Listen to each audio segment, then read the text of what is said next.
Sziasztok! Megnézzük, hogy mi a helyzet a hármas kapcsolatban élőknél, mit tudhatunk meg az ő kapcsolatukról, hogy vannak, hogy élik meg a mindennapokat, úgyhogy neki is kezdünk.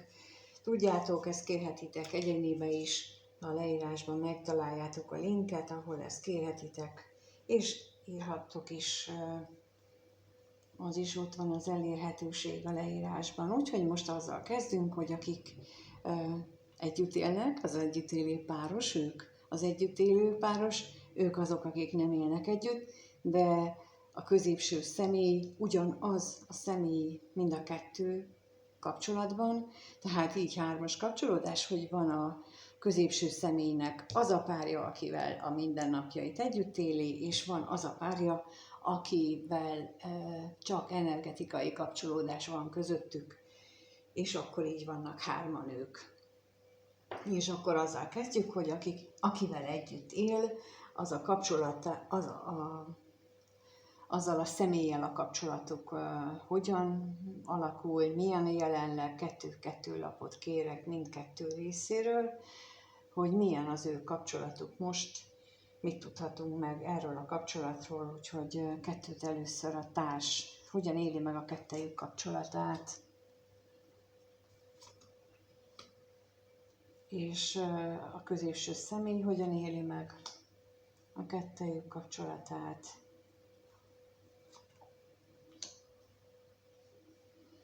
Hát a társ úgy látom, úgy éli meg, hogy vagy van tudomása arról, hogy van a középső személynek valaki, akire nagyon sokat gondol, vagy pedig ő maga éli meg ezt a helyzetet úgy, hogy ő nagyon magányos, és a férfi az pedig teljesen a gondolataiba merülve éli mellette, és túl sokat gondolkodik, és nem, nincsenek egy húron. Talán látszik is a képből, hogy bár a férfi felé fordul, a nő felé, de a nő az meg már nem a férfi felé fordul, sem színben a férfi mondjuk egy világosabb tónusú, a nő az pedig a sötét tónus, tehát hogy így látszik, hogy ők nincsenek egy hullámhosszon, sőt szerintem energetikailag sincsen egy rezgés szinten, mert az egyik nagyon lehozó energia, a másik pedig olyan, hogy kicsit már emelkedőben van. Tehát a sötétből a fehér felé van, a szürke az átmenet. Tudjuk, van neki 50 árnyalata, úgyhogy ez a sokadik. De akkor megnézzük, hogy mit tudhatunk meg az özvegyasszonyról.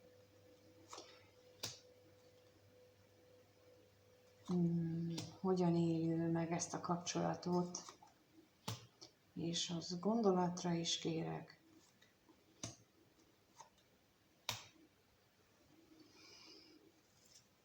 Hát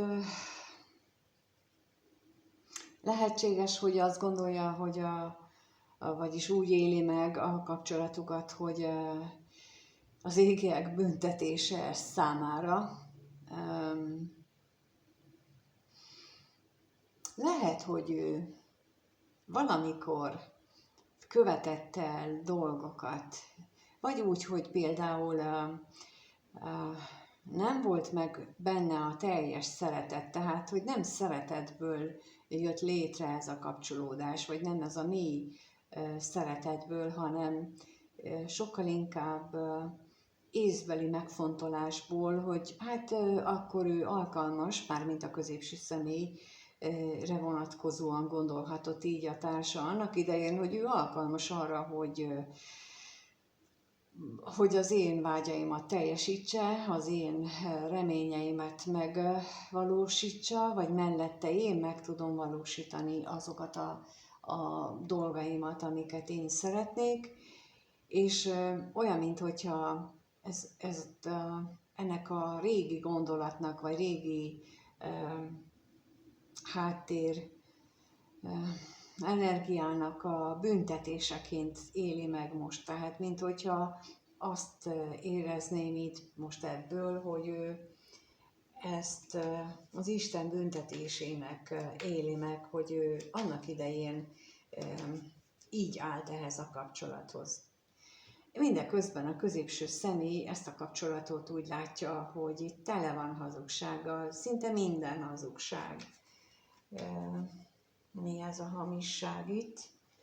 Megnézzük, hogy mire gondol, milyen hazugságok vannak itt, mi a valótlan. Jönni akart mindenképpen, és akkor az üzenetre is.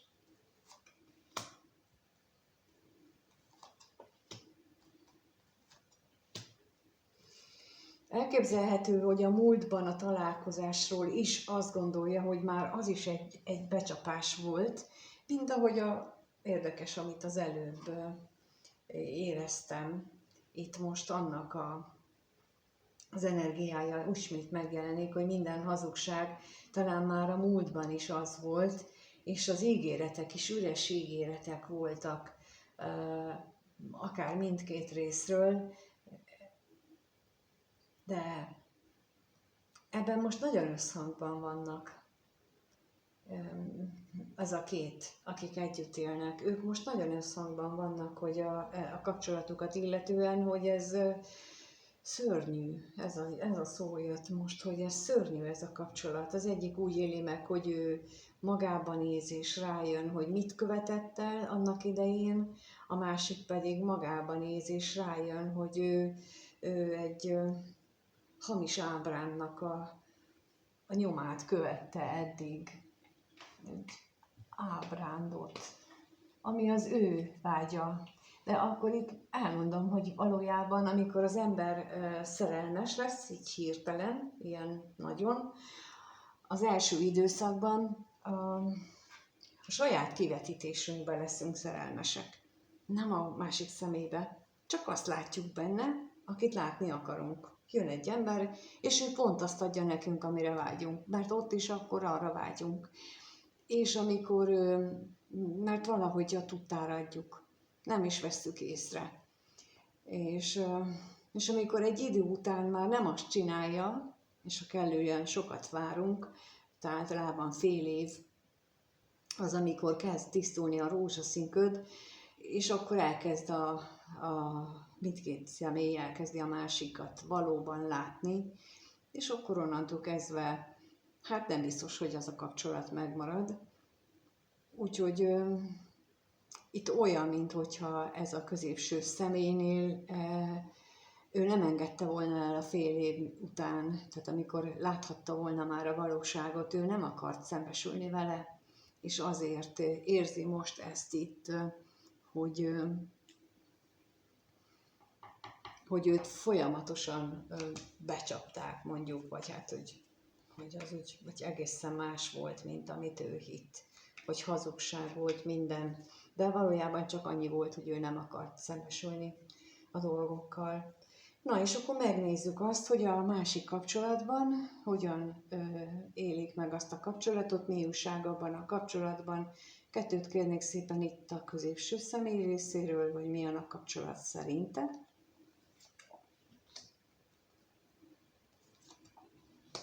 És a harmadik fél részéről milyen a kapcsolat szerinte. No, hát a középső személy itt úgy éli meg, hogy lehetséges, hogy van közöttük egyfajta elköteleződés, van egyfajta ígéret, ami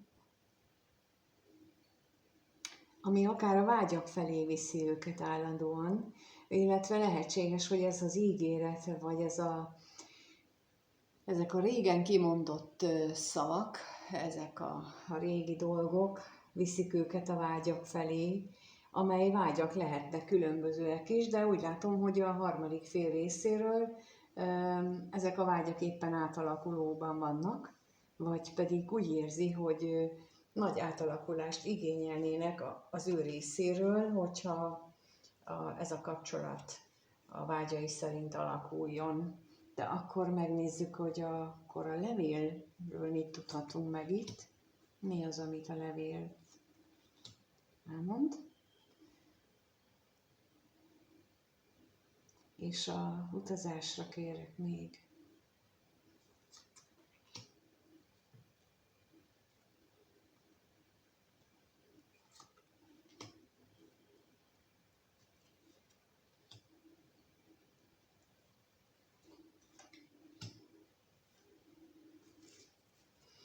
Hát a középső személy nagyon-nagyon letargiában van, tehát nagyon szomorú, maga alatt van, teljesen kész van ebben a kapcsolatban. Nem azért, mert rosszul érzi magát, tehát nem úgy értem, hogy a kapcsolat vagy azért lenne, hanem azért, mert a kapcsolat így áll, és van a másik még, tehát hogy nem csak ez az egy kapcsolat van. És ami még látszik, hogy a kapcsolatnak a jövőjét illetően folyamatosan fél és bizonytalan, hogy most akkor mi ez. Időnként lehetséges az is, hogy azon gondolkodik, hogy ebből lehet-e vajon felvállalt kapcsolat, vagy valóban megvan-e közöttük az a mély lelki kötődés, amit ő néha érez. Aztán meg elbizonytalanodik, hogy biztos nincs is, de fél, hogy ez az egész csak illúzió, és itt leginkább az illúziótól való félelem az a domináns az ő hozzáállásában a kapcsolatban. Tehát, hogy ezt nagyon élvezné, ha nem lenne benne ennyi félelem az illúziótól. Lehetséges, hogy annak a következménye ez, amit itt megél, hogy ő szembesült vele, hogy akár ez már kezdetektől kezdve hamis, hazug dolgokra épült, és akkor most erre a kapcsolatra is kivetíti ezt, hogy ez nem lehet ennyire szép, vagy ennyire jó az a kapcsolat, és akkor itt ettől félhet, és emiatt bizonytalankodik újra és újra. Miközben a harmadik fél, mint mondtam, úgy gondolja, úgy éli meg ezt a kapcsolatot, hogy ez nagy átalakulást igényel, vagy pedig már ez az átalakulás folyamatban is van. És akkor itt van vágyra, kérnék szépen.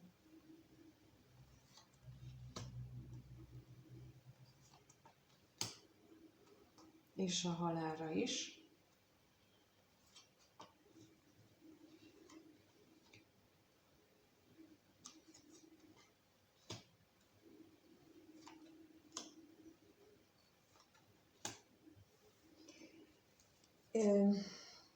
Igen, mert hogy nagy átalakulás, és itt az jön, hogy az érzelmek itt nagyon elmélyültek szerinte ebben a kapcsolatban. Nagyon mélyre mentek az érzések, miközben azt is gondolja, vagy azt is megéli, hogy a találkozásaik az tulajdonképpen az égiek beavatkozásának hatására szinte meg is szűntek, vagy teljesen kiszámíthatatlanná váltak. És hogyha így áll a helyzet, akkor valóban nagy vágynak és hitnek kell lenni ez iránt a kapcsolat iránt, hogyha tulajdonképpen nincs semmi mögötte, és mégis akarja. Csak a mély érzések vannak. Tehát itt ugye arról beszéltem, hogy fél év után az embernek kezd a rózsaszín szemüveg kitisztulni, vagy éppen leesik egy pillanat alatt. Itt viszont az látszik, hogy átalakult, legalábbis a harmadik fél részéről, úgy látja, hogy a kapcsolatukban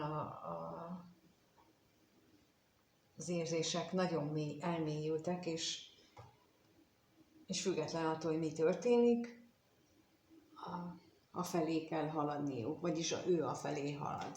Na de akkor megnézzük azt, hogy a párok mit gondolnak egymásról, milyen gondolataik vannak, mit gondolnak egymásról a párok, erre kérnék szépen 2-2 lapot, hogy mit gondol egymásról az együtt élő pár.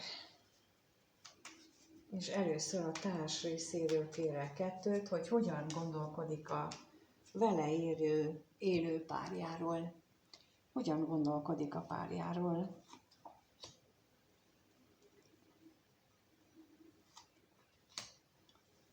És a középső személy hogyan gondolkodik a társáról, akivel együtt él.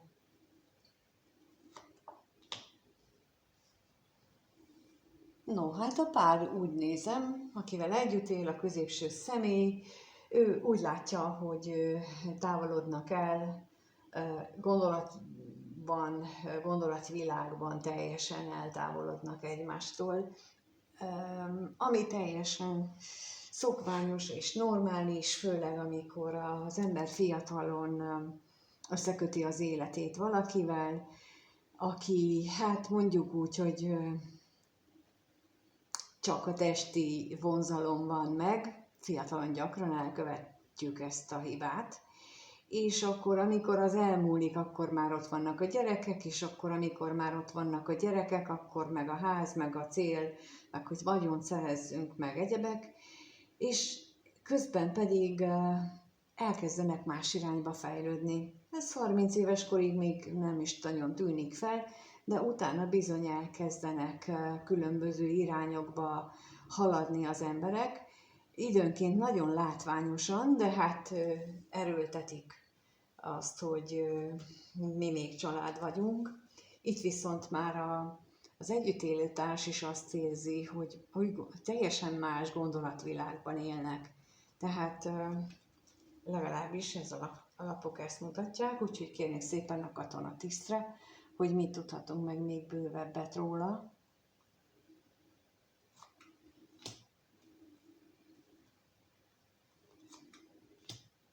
És a gondolatra is.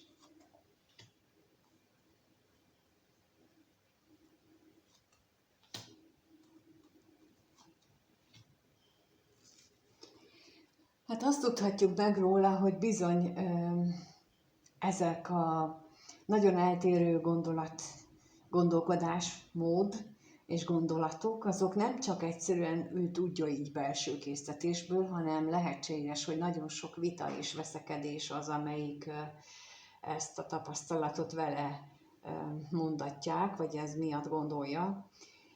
Függetlenül attól, hogy próbálnak az eddig megszokott életük szerint élni, időről időre megpróbálják visszacsempészni a megszokásokat az életükbe, mégis nagyon nyilvánvaló, egyre nyilvánvalóbb legalábbis a társ számára, hogy itt nagyon különböző az ő életük, nagyon-nagyon más, nagyon másképp élik meg. És akkor a középső személy részéről pedig azt látom, hogy ő úgy gondolja, hogy a társa biztosítja neki az otthont, az otthon kényelmét. Viszont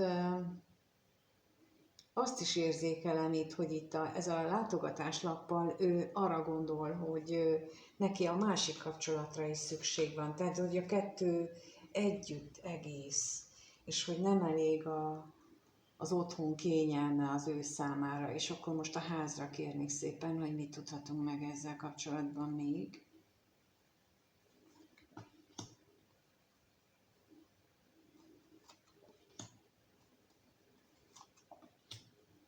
És a látogatásra is kérek.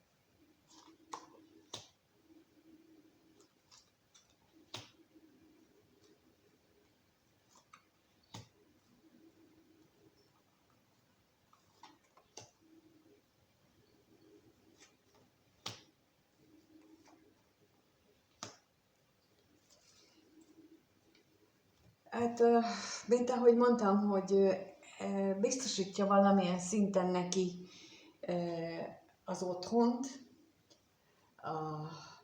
a megszokott kényelmet, ahogyan ezt megszokta, viszont ez már nem teszi boldoggá. Hogy az sem teszi boldoggá, hogy ez a közös otthon, tehát hogy esetleg van közös vagyon, az sem teszi őt boldoggá, és ez a jól el vagyunk, ennek a látszata, ez tényleg csak látszat. És fél magában, amikor magában gondolkodik, akkor azok a félelmek vannak, hogy mennyire elmagányosodhat ő ebben a helyzetben, hogy mire számíthat ő még ezek után. Pedig valószínűleg nem olyan régen jelenhetett meg benne ezek a gondolatok, mert ugye a társrészről is valami hasonlót látunk, és ezek mind azt mutatják, hogy nem olyan régiek ezek a eltávolodások. Mondjuk itt ezek a személy, akinek lehet néhány éve, hogy ez így egyáltalán szóba került, vagy gondolatba került, de hogy mi lesz ezután még. Tehát itt egyértelműen ezt érzékelem, hogy ha most ilyen nagy a szakadék, akkor mi lesz itt még később, öregkorban. Ezt hogy lehet túlélni. És láttam már olyat öregkorban, akik együtt maradnak, és bizony 60-70 évesen is csak marják egymást, semmi nem lesz jobb, és őszintén szólva nem tudom. Nem tudom, hogy jó-e vagy sem, az én nézeteim szerint ez így nem, de az csak az én nézetem, és mindenki úgy csinálja, hogy jónak látja. De itt ők ebben a szakaszban vannak most, hogy tulajdonképpen erről kell nekik dönteniük. Azt hiszem, hogy ez a nagyon fontos döntés pillanata, hogy ezt választják el, hogy a teljesen elmagányosodás öregkora, vagy pedig adnak még egy lehetőséget. Itt most határozottan azt érzem, hogy ők most ehhez a ponthoz értek el, és nagyon-nagyon kellett, nagyon nagy levegőt kellett vegyek, hogy ez ilyen nehéz nekik, borzasztó nehéz a jelenlegi szituáció kimondani is, saját maguknak is. Ezt éreztem itt ebből a nagy sóhajból, ami így rám tört. Na, de akkor megnézzük, hogy akik nem élnek együtt, csak energetikailag vannak együtt, tehát ők hogyan gondolnak egymásra, úgyhogy a középső személy hogyan gondol a harmadik félre, 2 kérnék szépen erre, és hogyan gondol a harmadik fél a középső személyre.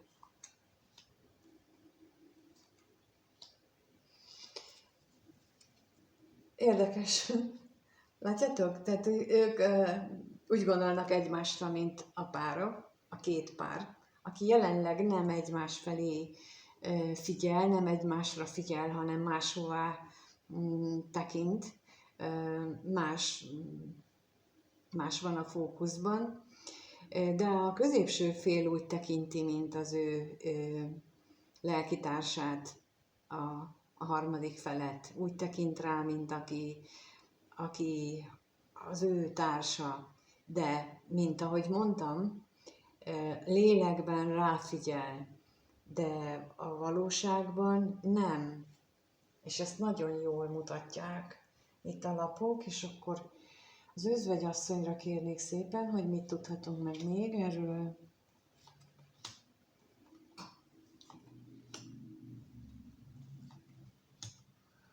És a lelkészre is kérek.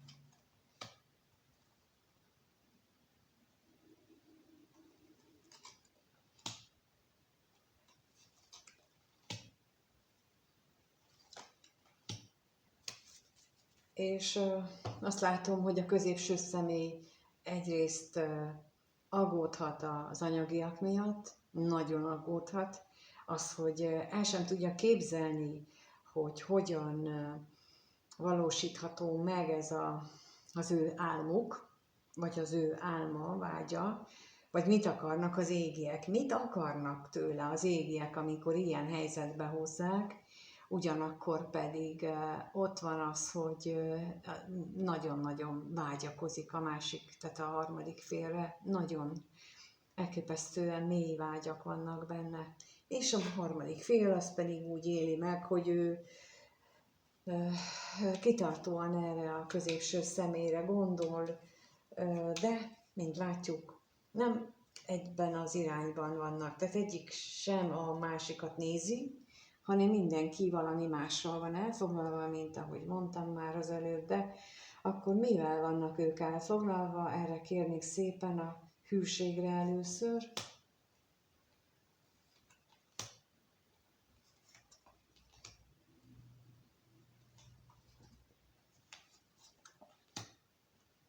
És az özvegy férfira is kérek.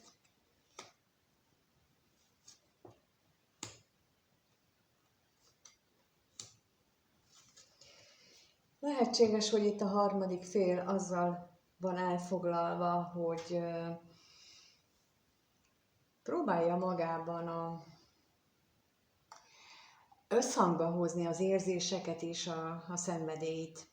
Lehetséges, hogy ő is abban a cipőben jár, vagy járt, hogy titkolta az érzéseit valamikor, vagy falat húzott magában, és ő most határozottan azon dolgozik, hogy megmerje mutatni, hogy milyen érzések vannak benne, de ez nem jár, vagy nem olyan könnyű, ez nagyon sok munkával jár, nagyon sok belső küzdelemmel is, mert hogy beismerni azt, hogy én most ezt csináltam valamikor, meg esetleg a másiknak azt csináltam, és az nem volt jó, és nem volt szép, és nem volt helyes, és ezt éli át, ugyanakkor pedig azt gondolja, hogy a férfiról, hogy ez a kettejük között lévő távolság, az talán a kommunikációban is megnyilvánul. Hát minden esetre itt, akik nem élnek együtt, az ő esetükben ezek a gondolatok sokkal finomabbak, mint a másikaknál. A másikaknál,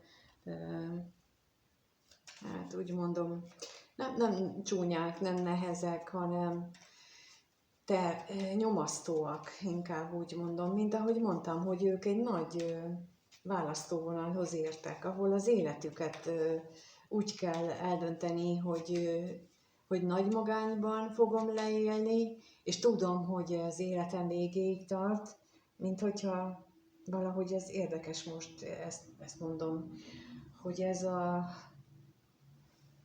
következő 20-30-40 évre szóló nagy döntés, amivel eldöntöm, hogy én most élek-e vagy halok, ők náluk ezt a pillanatot érzékelem. De akkor megnézzük, hogy hogyan éreznek egymás iránt.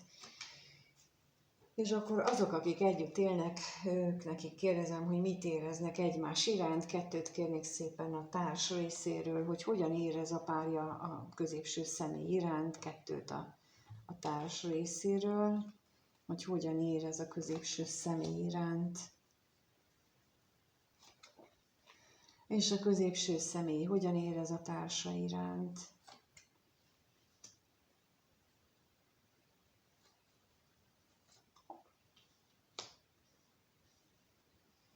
Hát nagyon érdekes. Hát úgy látom, hogy a társ az tulajdonképpen mindennek az okát, mindennek a bajnak a forrását a középső szemében látja, és akkor most itt a bosszúságra kérnék szépen még, hogy mit tudhatunk meg erről.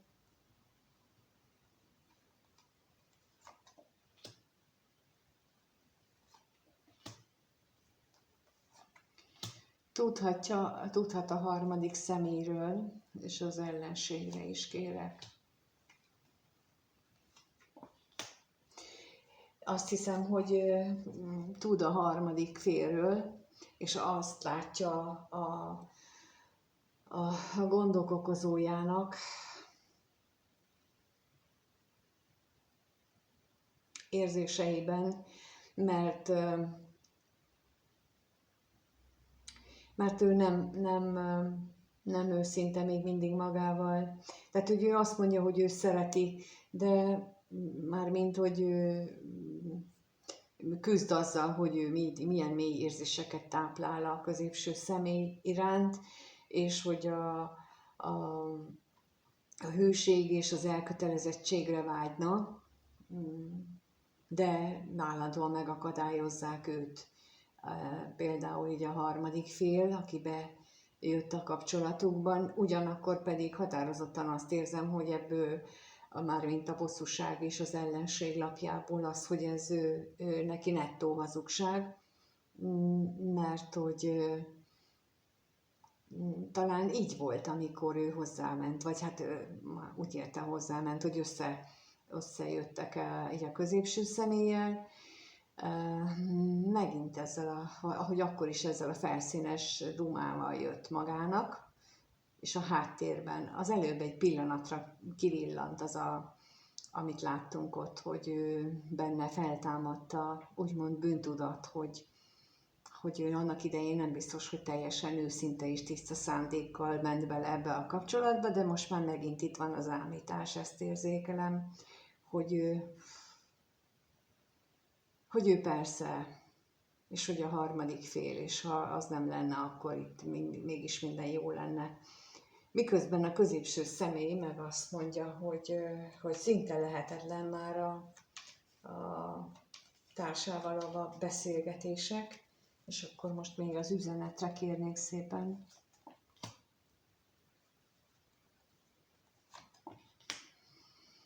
És a tolvajra is kérek.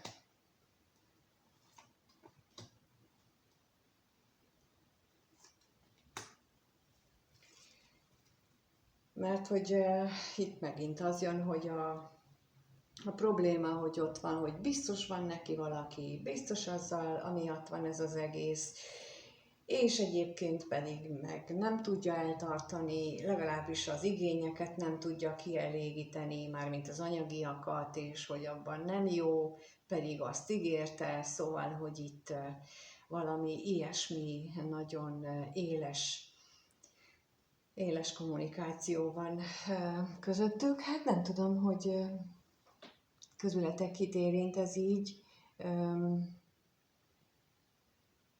Célszerű lenne megnézni, hogy nálatok ez hogy van, és erről ezt így komolyan átbeszélni, vagy átnézni, mert ez bizony nagyon nem jó, hogyha ilyen állapotból akarjátok az következő 30 évre való döntéseket meghozni, mert ez így csak elodázása lesz a probléma megoldásnak, mert itt be kellene ismerni mindenkinek azt, hogy mivel ámította magát, a másikat, és hogy ebből levonni a konzekvenciákat, és akkor lehetne új lapot nyitni, hogyha képesek ők a teljes és feltétlen megbocsátásra. Hogy erre képesek-e, az egyénileg lehet majd, vagy lehetne tudni, külön-külön egyénileg. De itt szerintem már legalábbis akit most én itt érzékelek, ott olyan nagyon mélyek a sebek és a fájdalmak, hogy nem biztos, hogy ott képesek a pillanatnyi energiájuk alapján a megbocsátásra. Na megnézzük akkor, hogyan éreznek egymás iránt a másik kapcsolatban. A harmadik fél és a középső személy, itt is kettőt kérek, először a középső személy érzéseit a harmadik fél iránt, kettőt kérek arra, hogy hogyan érez a középső személy a harmadik fél iránt, és a harmadik fél a középső személy iránt. Hát úgy látom, hogy a középső személy itt nagyon nagy szerelmet érez, ami egyre erősödik, és egyre nagyobb, és egyre inkább úgy éli meg, hogy ő hogy ő ebbe tenné az energiáját, hogy mert mondom, tehát én azt érzem, hogy erősödik ez a szerelem benne, ezek a mély érzések, hogy ő benne nagyon erősödik ez. És akkor kérnék szépen a szerelemre. És az utazásra is.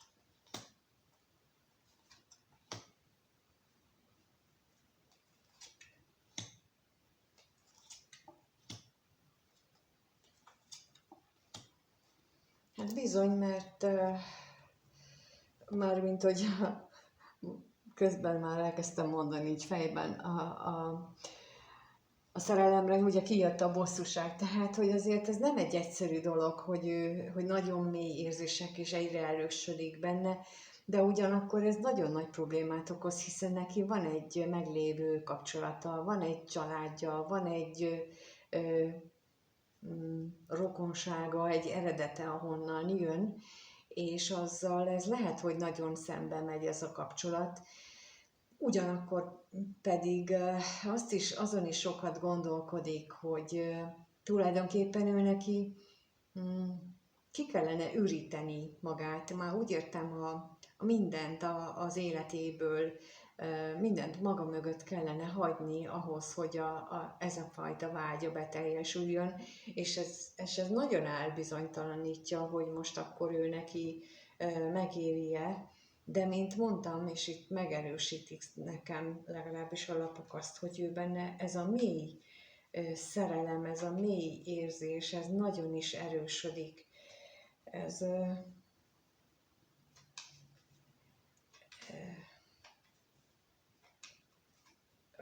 most, bocsánat, azért hallgattam el, mert olyan volt hirtelen, mint hogyha fölkapcsolták volna itt a lámpát, és nála is így kapcsolódik fel, vagy így kapcsolódott fel a lámpa, hogy milyen nagyon mélyen érez az iránt, a személy iránt.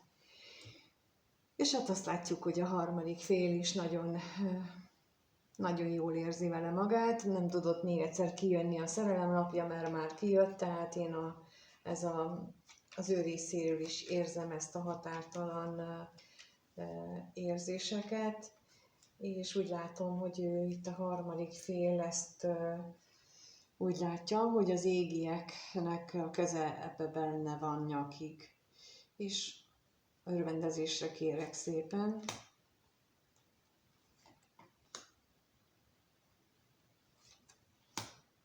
És az állandóságra is.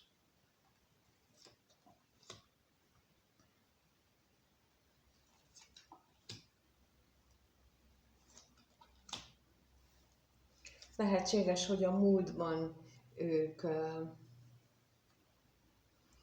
jól megértették egymást, és mint láttuk, hogy azért most nem nagyon van köztük kapcsolat, de ennek ellenére mármint a napi szintű kapcsolat, vagy ilyen fizikai szinten működő kapcsolódás, mert energetikailag biztos, hogy van. Tehát ez a mély érzések, amik itt kijöttek, ez biztosan azt mutatja, hogy közöttük van kapcsolódás, és azt is mutatja, hogy a harmadik fél az is nagyon is elkötelezett mellett a kapcsolat mellett. Tehát itt nyugodtan kijelenthetem, hogy itt kölcsönös a szerelem, és méghozzá nagyon mély szerelem.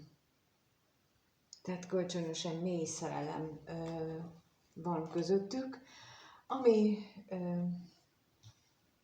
lehet egy jó alap egy közös élethez, de ott azt a másikat le kell zárni, és szerintem ott a másik lezárásánál a probléma az lehet, hogy nekik van karmikus kötelezettségük egymással szemben, amit le kellene zárni, és az én véleményem szerint, illetve az én tudásom szerint a most indult időszak, ami ezt a fejetlenséget és ezt az összevisszaságot hozza a világban mindenhol, így bennünk is, ennek éppen ez a célja, hogy az előző nemzedékeknek a meg nem oldott feladatait azt most kell nekünk megoldani, és bizony ebben sokszor ilyen dolgok is beletartoznak. És jelenleg olyan energiákat élünk, amikor a berögzött hagyományokat át kell néznünk konstruktívan, építő jelleggel, meg kell nézni, hogy mi az, ami tartható, mi az, ami összhangban van, és csak a szeretettel összhangban lévő dolgok maradhassanak. Tehát, és ez nem jár fájdalommentesen, tehát ez fájdalommal jár ide is, oda is mindenkinek. Van, aki ebbe bele fog állni, van, aki azt mondja, köszöni, ő nem, mert ez túl fájdalmas. Itt is lehetséges, hogy, mint ahogy mondtam, hogy a következő 30-40 évre dönteniük kell a sorsukról, és dönthetnek úgy is, hogy ők nem állnak bele, és akkor ők viszik tovább a régi butaságot, mert nem hajlandók változni, akkor az élet változtat. De ez a mai világunk, ez szerintem erről szól. Én úgy tapasztalom, hogy kikényszeríti. És mindenkinek egyszer el fog jönni erre a kényszernek az ideje, vagy pedig a másik fajta idő, de mindenképpen eljönnek. Na és akkor megnézzük, hogy hogyan alakulnak a kapcsolatok. A következő 1-2 hétben, akik együtt élnek, az ő kapcsolatuk hogyan alakul. 2 kérek a társ részéről, és 2 a középső személy részéről, a kapcsolat jellegére vonatkozóan. Hát lehetséges, hogy a társ az otthon látszatát fönt fogja tartani. Lehetséges, hogy ő azon fog munkálkodni, hogy minden úgy tűnjön, mintha minden rendben volna, és ehhez bármilyen eszközt igénybe vesz. És akkor a házra kérnék szépen, hogy mi az.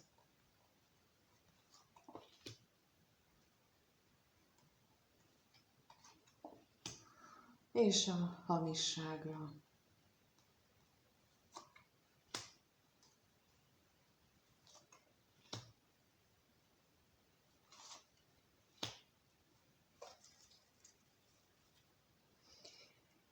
No, hát úgy látom, hogy, mint mondtam, mindent igénybe vesz. Tehát ez abszolút azt támasztja alá, hogy a látszat. Látszatra szeretjük egymást, egyébként pedig az üresség van mögötte,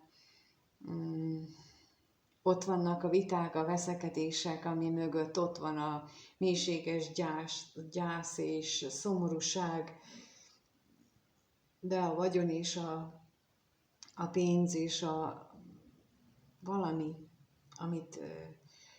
amit ebben a fizikai világban értéknek tekintünk, azok viszik el a pálmát, és azok, amik meghatározzák.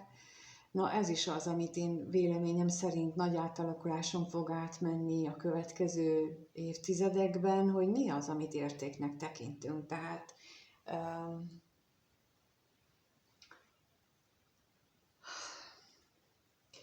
most az jutott eszembe, hogy volt egy kommentelő, aki egy videónak a linkjét tette be, nem is tudom, miről szólt a videó, mert belehallgattam, de egyértelműen első hallásra meghallottam, hogy azt egy mesterséges intelligencia készítette, és ez a mesterséges intelligencia készíti már azoknak vagyis azt a videót 100%-osan azt készítette, de hogy csak megkérdeztek, akkor egy bármilyen cikket vagy egyebet, annak a 80%-át már az írja, aminek a nagy része, tehát ilyen 80%-os szinten igaz is, de 20% már nem. Ezt onnan tudom, hogy én dolgozom vele. Hát több mint 1,5 éve, leginkább ilyen fordítás, meg ilyen egyéb szövegeknek az írásával, És idén előfordult az, hogy amikor szóvá tettem neki, hogy pontatlanul dolgozott, akkor föl volt háborodva, hogy én mit képzelek. És ezt komolyan mondom, tehát, hogy és ez az első lépés. És a világunk e felé tart. Úgyhogy itt tényleg nagy változások előtt állunk, és azóta nem is ültem le, mert egyszer megpróbáltam, és nem hajlandó olyan módon, ahogy korábban tudtunk együtt dolgozni, mert nagyon jól tudtam vele dolgozni, tényleg nagyon jó asszisztensnek bizonyult is, és most nem. És önállósította magát, és ő csak az hajlandó olyan formában, ahogy azt ő helyesnek véli, és ha én azt mondom, hogy ez így nem felel meg, akkor ő nem hajlandó változtatni, és olyat is tapasztaltam, hogy beleír olyan dolgokat, például egy szövegembe, amit én nem mondok. Úgyhogy egy ilyen videókkal kapcsolatosan is, meg az egész életünkkel kapcsolatban nagyon óvatosnak kell lennünk, mert ők, innentől kezdve már ők diktálnak. Úgyhogy beleértve azt is, hogy akár az én hangomat is itt tudja utánozni bárki, kivéve az én stílusomat, mert az különleges. Úgyhogy, és itt ezt érzem ebből, hogy ő bármire hajlandó, bármire képes. Itt a társ, ő nem fog változtatni. Megint ezt érzem, hogy ő nem akar, ő nem lesz a változtatás.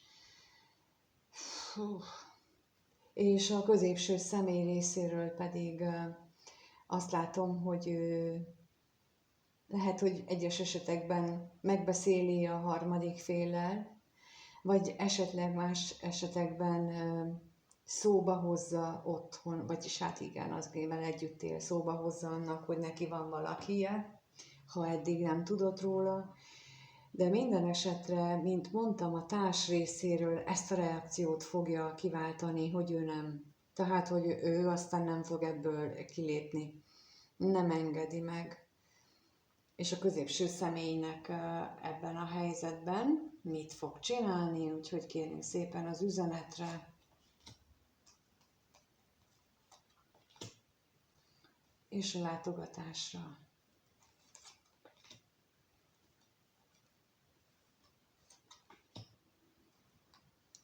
Hát ráébred arra, hogyha ő nem változtatja meg mély lélek szinten a gondolatait és a dolgait, akkor nem marad más választása, mint hogy lemondjon minden reményéről. És itt lehetséges az, hogy ő neki ez a karmikus feladata. Pontosan ez a karmikus feladat itt benne, hogy a társa ellenkezik, és ő neki fel kell nőnie ahhoz a feladathoz, hogy egy döntést meghozzon. Akkor is meghozza a döntését, hogyha ezzel másnak esetleg fájdalmat okoz. Például vannak olyan asztrológiában vannak olyan jegyek, akiknek a döntés meghozatala, illetve dominanciák, akiknek a döntés meghozatala fizikai fájdalmat okoz, mert képtelenek arra, hogy ők határozottan döntsenek. Én, mint Kos, duplán, nekem könnyű. Tehát én könnyen hozok döntést, én könnyen haladok előre. Ha én kigondolok valamit, és eldöntöm, hogy így lesz, akkor nekem ez nem okoz nehézséget, hogy menjek. És bizony volt az életemben sokszor olyan, hogy eszembe sem jutott az, hogy ezzel esetleg másnak fájdalmat okozhatok. Azért nem, mert én úgy gondoltam, hogy amit én csinálok, az biztosan mindenkinek jó. Persze ma már tudom, hogy alapvetően jó volt, csak ők még nem látták ezt, és ezért nem így élték meg. De ez a személy, ő nem egy ilyen típusú, hogy ilyen könnyen döntene, mondjuk, mint én. Viszont ezt kell megtanulnia, hogy itt a társa addig fogja őt visszahúzni, ameddig ő olyan mértékű fájdalmat él meg, ami arra készteti, hogy döntést hozzon, hogy magáról mond le, vagy a vágyairól. Tehát, és a magáról lemond, az akkor ezt jelenti, hogy a lelki halálról, tehát a lélek halálát választja, vagy azt, hogy lemond a reményeiről. De a lelke az megmarad egyben, mert a reményei lehet az is, hogy ő ebben a kapcsolatban megéli a mély lelkiséget,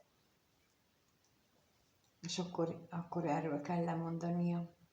Jó, hát akkor megnézzük azt, hogy hogyan alakul a másik kapcsolat. Arra kérnék szépen, hogy a következő 1-2 hétben hogyan alakul a középső személy és a másik kapcsolattal, akivel nem él együtt. Úgyhogy 2 kérnék szépen a középső személy részéről, arra a kapcsolatra vonatkozóan. És a harmadik fél, hogyan alakul a kapcsolat. Hát úgy látom, hogy a középső személy itt ezt jegeli, ezt a kapcsolatot, úgymond kiüresíti. Gyanítom addig, ameddig a másik, és megint azt tudom mondani, mint az előbb már valahol volt, hogy amíg a másikban dűlőre nem jut magával, addig ez a kapcsolat jegelve van. És megkérdezzük, hogy az özvegyasszony mit jelent, mit tudhatunk meg erről bővebbet, ő hogyan éli ezt meg, mire gondol vajon itt vele kapcsolatban.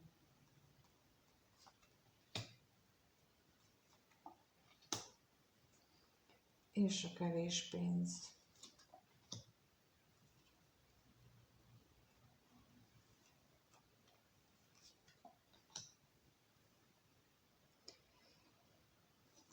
Lehetséges, hogy, mint mondtam, ez a kapcsolatot ezt így félreteszi, annak ellenére, hogy rengeteget gondol rá, és rengeteg verziót vagy változatot gondol ki a fejében, mert ugyanakkor fél is attól, hogy amit ezzel a kapcsolattal összefüggésben gondolt, vagy szeretne, az nem is igazi, mint ahogy az elején volt, az elején jött ki az, hogy hát ha ez is csak ilyen ábránd, mint ami a másik volt kezdetben, és hogy tehát olyan, mintha itt a következő 1-2 hetes időszakban ő ennek járna utána magában is, és a körülményekben is, hogy tényleg ez is egy ilyen ábránd, vagy pedig valódi mély érzések vannak itt benne is. Mert a társ részéről, tehát a harmadik fél részéről úgy látom, hogy ő benne megvan az elköteleződés, a mély érzések iránti elköteleződés, az ott benne van, úgyhogy itt ez nem kérdés, és akkor kérnék a szerelemre.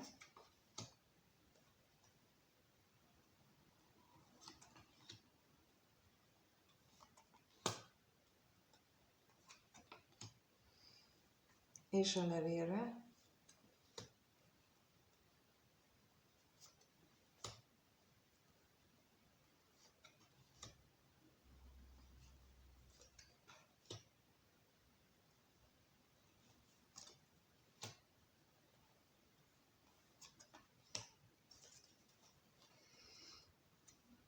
Itt nagyon sok esetben gondolhatja azt is, hogy itt a harmadik fél, hogy a kettejüknek a szórakozása az ugyan nem működik most, tehát hogy nincsenek együtt, nem találkoznak, nem nagyon beszélgetnek, és talán a reményei nem válnak valóra, vagy ennek az esélye is megvan, de mégis azt érzékelem, hogy még olyan kitartóan gondol arra, hogy ez a kapcsolatból lesz valami, függetlenül attól, hogy milyen nehézségeket okoz ez a férfinak és neki is a a távolság, ami közöttük van, és talán látjátok, megint úgy jött ki, hogy a férfi is hátat fordít, a nő is, tehát hogy ők egy párnak tekintik magukat, tehát mind a kettő úgy tekinti, hogy a másik a párja, de egyelőre még nem egy irányba néznek, még mindig nem egy irányba néznek, még mindig mind a ketten mással vannak elfoglalva. Én azt gondolom itt a harmadik fél részéről, hogy ő jó esetben megadja a lehetőséget a középső személynek arra, hogy megélje magában, és végigélje magában azokat a lelki folyamatokat, amin neki most keresztül kell menni, és a harmadik fél van olyan bölcs, hogy ezt meg is teszi, hogy bármennyire is nehezére esik, azt mondja, hogy elengedem, és nem azon agyalok állandóan, hogy mit csinál, meg mikor jön, meg miért nem jön, meg jön egyáltalán, hanem azt mondja a harmadik fél, hogy akkor, ha ő neki most erre van szüksége, akkor legyen, én pedig addig el vagyok mással foglalva, ki mivel, tehát van, aki esetleg munkába veti magát bele, telheti ezt például bárhogy, hogy milyen munkamániás szinten is, de lehetséges, hogy valami mással köti le az elméjét, célszerű így ezzel. Nagyon sokszor kijött itt a hit próbája is, lehetséges, hogy itt a harmadik félnek ezzel van dolga, mert ha itt ebben a kapcsolatban olyan nagy döntések vannak, akkor aznak biztos, hogy hatása van a harmadik félre. Tehát, hogy ott, amit a középső személy ott meg kell hozzon döntéseket, annak hosszú távon biztos, hogy következménye lesz az ő kapcsolatukra is. És hogyha a harmadik fél egy kicsit fejlődő, képesebb, vagy lelkileg fejlettebb, akkor ő ezzel számol, és figyelembe veszi, hogy akkor az ő kapcsolatukra ez milyen hatással lesz, hosszú távon, rövid távon, és ezt ő mind át tudja gondolni. Hát remélem, hogy ez nektek ez hasznos volt, vagy hasznos gondolatokat ébresztett bennetek. Nem tudom, hogy mennyi, vagy kivel rezonált, kivel nem, vagy részben, vagy egészben. Ha ide találtál, biztos, hogy valami van benne, ami neked szól, valami, amit nyugodtan magadévá tudsz tenni, és el tudsz rajta gondolkodni. Ha személyes szeretnél, vagy esetleg olyat szeretnél, hogy beszéljük meg a te kapcsolatodat is, hogy hogyan viszonyuljál dolgokra, akkor arra is van persze lehetőség a leírásban, ott van az elérhetőség, ott keressél, és ott szerepel még nagyon sok minden, azok a problémákra, ami megakadályoz egy ilyen kapcsolatot, beleértve a belső gyermeksérülések, amikről blogbejegyzést készítettem, és beleértve azt is, hogy a családi karmában hozunk blokkokat, aminek az energetikai oldását is tudom már, ez egy magasabb szintű elengedés technika, tehát nem az alapszint, ez amit most már csinálok, és hamarosan kifejezetten párkapcsolatit is fogok, de az még nem teljesen kiforrott bennem. Úgyhogy ezeket is kérheted, és akkor ezzel is tudok segíteni, mert itt a döntésképtelenségnek a hátterében nagyon sok esetben ilyen dolgok állnak, mint ahogy mondtam, most ilyen időszakot élünk meg, mindenki, és az is benne van, hogy egyik napról a másikra teljesen változnak a dolgok, homlok egyenes más történik, mint előző nap, úgyhogy bármi ilyesmit tapasztaltok, akkor biztos, hogy nektek dolgotok van vele, és nagyon-nagyon hatásosnak találtam, vagy találta mindenki, akivel eddig csináltuk ezeket a technikákat. Úgyhogy ezt is vagy ez is ott van a leírásban, de kérdezhettek is róla, és örülök, hogyha megírjátok a véleményeteket, mert mindent elolvasom, és mindennek utána is gondolok, hogyha van benne olyan, amire én még eddig nem gondoltam. Úgyhogy nagyon hálásan köszönöm azt is, meg a lájkokat és feliratkozásokat is, és mindenkinek minden jót kívánok. Sziasztok!